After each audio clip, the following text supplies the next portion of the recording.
On this week's NFV SDN Reality Check, we speak with Viptela on how it's tackling the SD-WAN space and what's been the recent spike in interest across the market.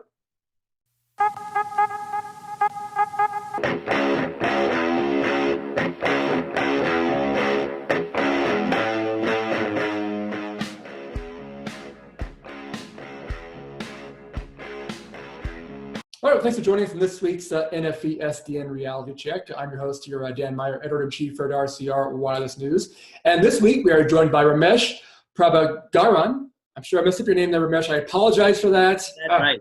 It's a Friday. I'll blame on Friday for that. But anyway, Ramesh is the VP of Product Management at Viptela, and we'll talk a bit about the company and also about the SD-WAN space, which I think for our viewers, obviously it's been an explosive type of industry for the past year or so. I mean, it just seems like every week, we were discussing this offline actually. Just every week, it's like a new announcement coming out in terms of SD-WAN. So we're talking about that topic there. So Ramesh, thanks for joining us this week. We appreciate it.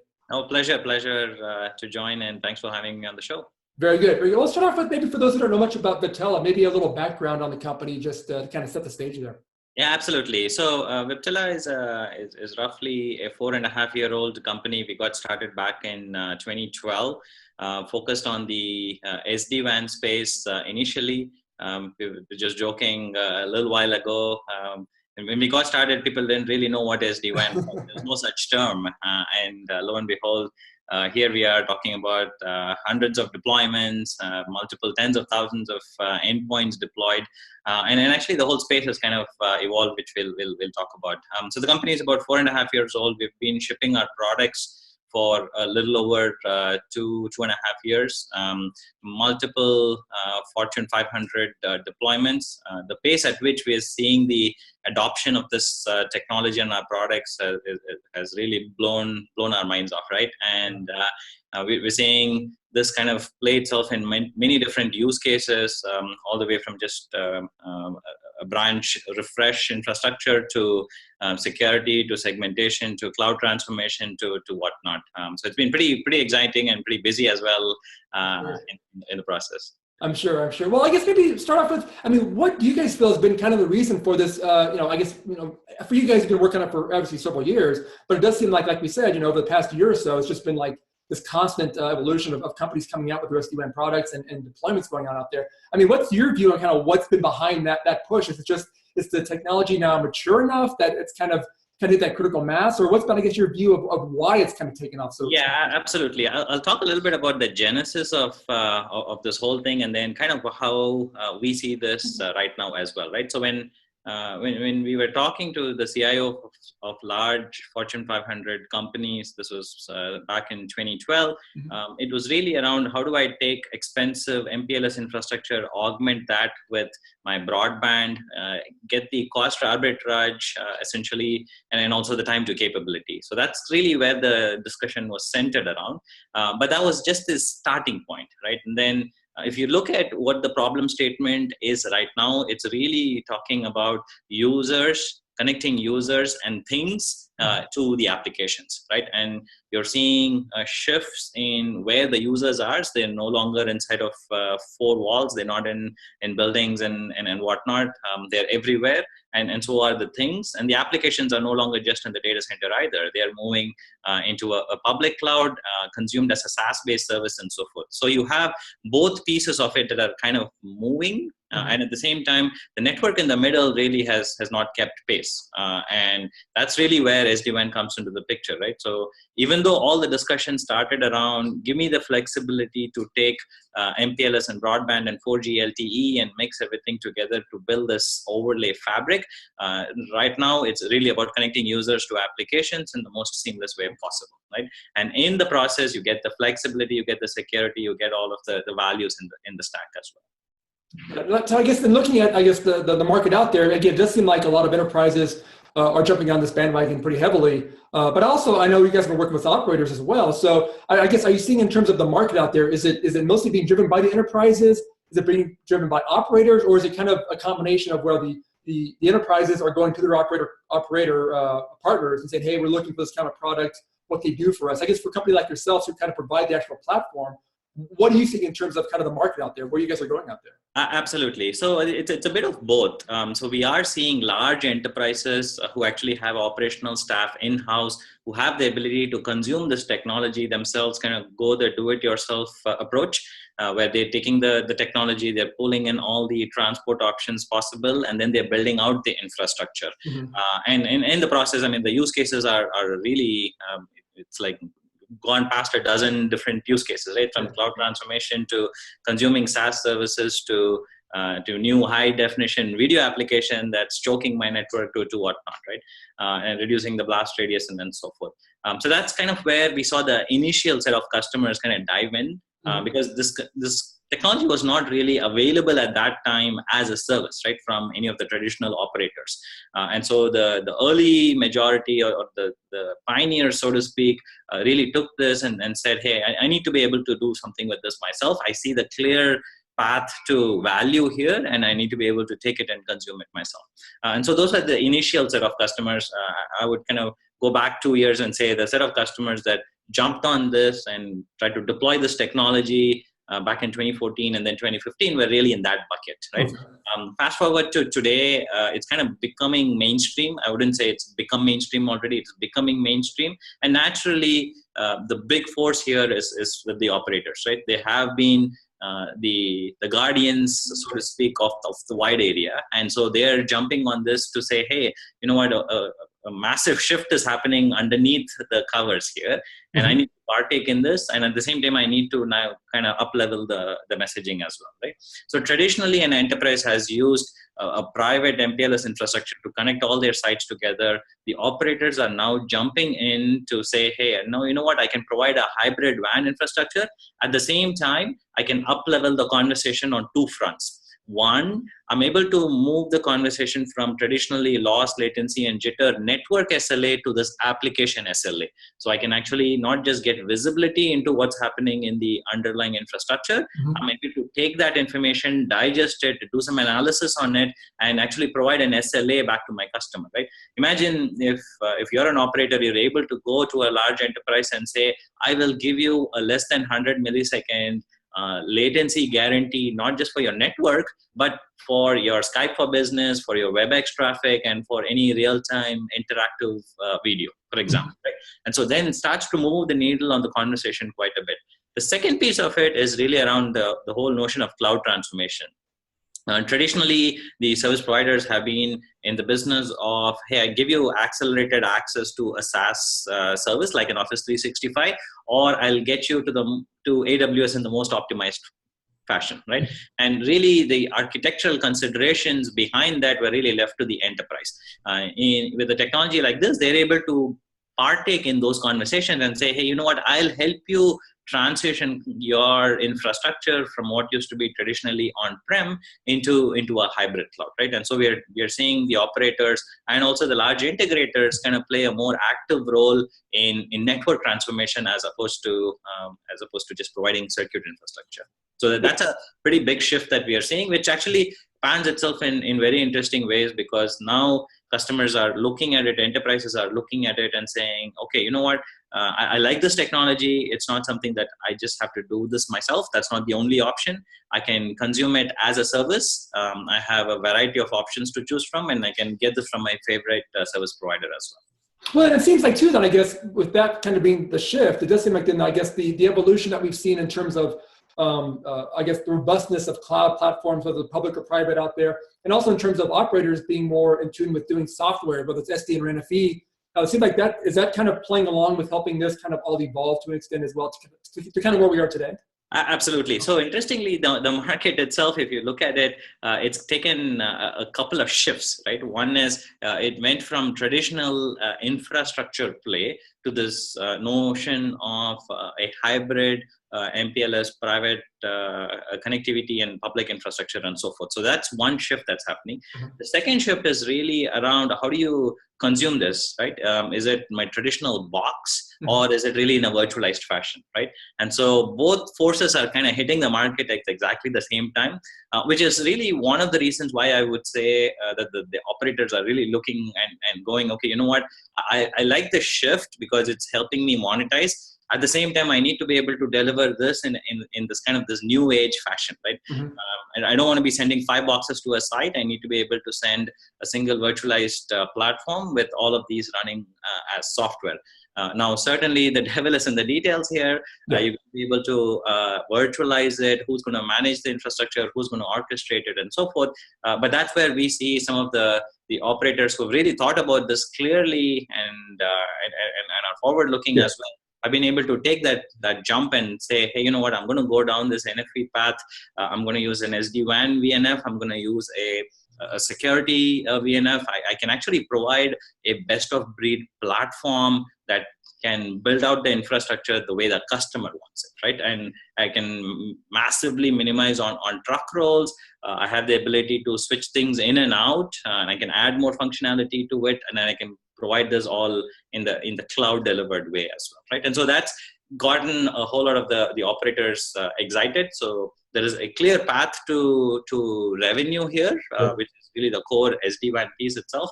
And then there are a whole lot of operational efficiencies that can directly impact the bottom line as well. Yeah, it does seem like, at least from my talking to operators, I mean, operators have always been a bit concerned in terms of what was going to be the financial model for this move towards virtualization. I mean, obviously it's a big investment and they want to somehow get some money at some point back on that. And it does seem like SD-WAN, you know, again, going after the enterprise, which is a pretty lucrative market, pretty stable market, and using this as the virtualized platforms as the base for that, it seems like it's a good way for them to kind of get that return early on what's been this investment so far into the old virtualized platforms. Exactly. Yeah. So NFV as a topic has been there for quite some time. I guess I would easily put it at like 5-6 years now. But as you clearly pointed out, the killer use case that can give them a path to monetization was really lacking. And virtualization inherently has this notion of agility as the primary value prop, and it's hard for anybody to actually place a dollar figure against agility. Quick, what does that mean? What does that, and how can I pay for it? How do I price it? All of that becomes challenging, right? But now if I have an anchor use case, which is really SD-WAN, then I can go provide this transformation that the customer is looking for and actually kind of put this NFV stack underneath as well to provide that capability, right? And so I know going in, I have that value, I can deliver this in a virtualized way, and then I can actually realize all the savings and all the interesting things that NFV promised, and I can start to deliver on those things as well. And that's gotten a whole lot of the operators excited. And we're seeing this across the board, right? And it's not limited to any one particular class of operators. We're seeing this with service providers. We're seeing with the large cable operators. We're seeing this with the large systems integrators. And actually, it's gotten a whole lot of folks excited about this opportunity. Yeah, and I'm guessing from your point of view that you guys feel that the platforms are robust enough to really handle what's going on out there. And I know you talked a little earlier about the SLA kind of aspect of all this. I know for operators, that's always a bit of a touchy subject because, again, people expect the whole carrier grade thing when it comes to dealing with their operators. And again, when you move towards this virtualized environment, there's always a bit of question on how carrier grade these things can be. I'm guessing from your point of view, then, you feel that these SD-WAN deployments, at least yours obviously, can handle what operators need in terms of being able to offer those SLAs to their customers, or at least adjust SLAs to to where they need to be in terms of making sure everybody's kind of happy in the process. Absolutely, yeah. So and there's been a notion of enterprise grade, and then there is a notion of carrier grade, and the operators, what they've been able to do is actually take multiple pieces of technology, put them together, and then bring in really their specific focus, which is how do I make things carrier grade from an availability standpoint, from an SLA standpoint, from a value standpoint. And the one thing that I've seen the operators do really, really well is take something and operate that at massive scale, right? Massive scale here being like millions of endpoints, and they are able to think really that big and able to operationalize it, right? And for a brand new piece of technology, relatively nascent, right? I mean, 2-3 years in the making, so to speak. For them to actually take something like that and provide and build a platform at such massive scale has been pretty amazing. I mean, we had a couple of large service providers that we partnered with 2 years ago, Verizon and Singtel.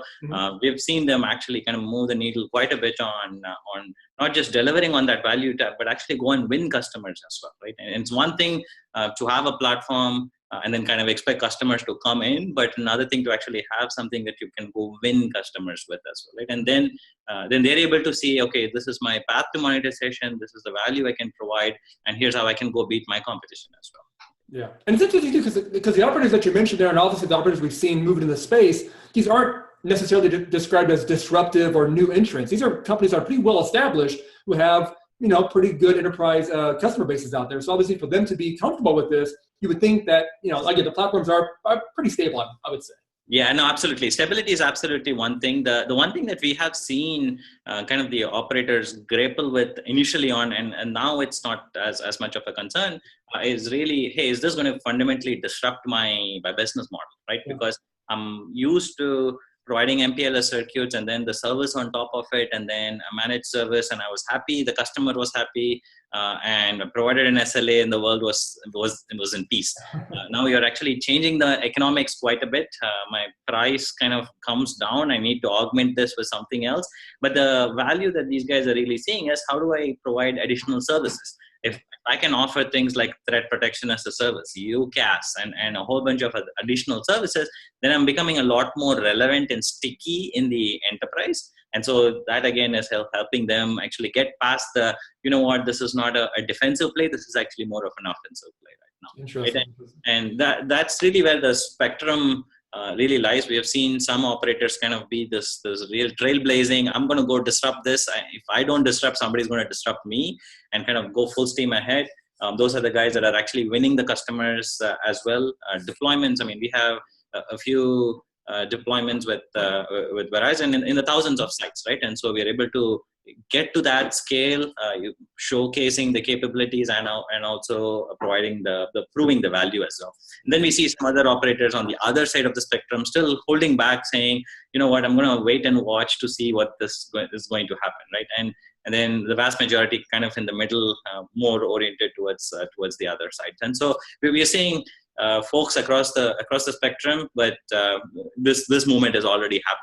Right, and so we've seen operators kind of jump in and operationalize this as well. Interesting. I guess in terms of the actual deployments, I mean, what sort of time frame are these deployments taking? I mean, are you seeing, you know, companies, enterprises who are going down this route? I mean, are they able to deploy something that, you know, that's ready to, you know, kind of support their services within weeks, months? What's the typical deployment model you see? Yes, so absolutely. So we've been through about 4-5 deployments right now in the 1,000+ site range, and typically you know going in, if there's something of that massive scale, it's going to be like a year and a half, right? We've seen actually one customer in particular deploy that entire infrastructure in less than 6 months. Right? Wow! And so they're able to actually take that infrastructure, take the capabilities, and actually build things out and roll it out, and actually get to this end state in less than 6 months. That actually not just blew our mind away, but it also blew the operators' mind away. They said, "Man, this is really interesting." Now, we promised agility, but we're able to operationalize an entire infrastructure in a matter of months, right? And think what that means to path to monetization, right? Yeah. Typically, they've actually put in this whole ramp up of 0 site to the 1,000 site happening over 18 months, and I'm going to monetize the last site at the end of 18 months. Shrink that cycle down to 6. I mean, it's all dollar signs all over the place, right? So it helps them quite a bit. And the key there is really not. I think the industry has kind of gone really crazy about this notion of zero-touch provisioning. That's an aspect of it. I mean, you can ship a box to a site, power it on, and it phones home, and everybody's happy, right? And it just comes up. That's one aspect of it. But day 0 is one piece, right? Day 1 and day 2 are really what kills the operator margins, right? And so you need to be able to really optimize on not just the bring up of the infrastructure, but if you have to do a code upgrade, for example, right? Let's say you do once every 9 months, 12 months, you need to do a code upgrade. We saw one customer, actually blew our mind away.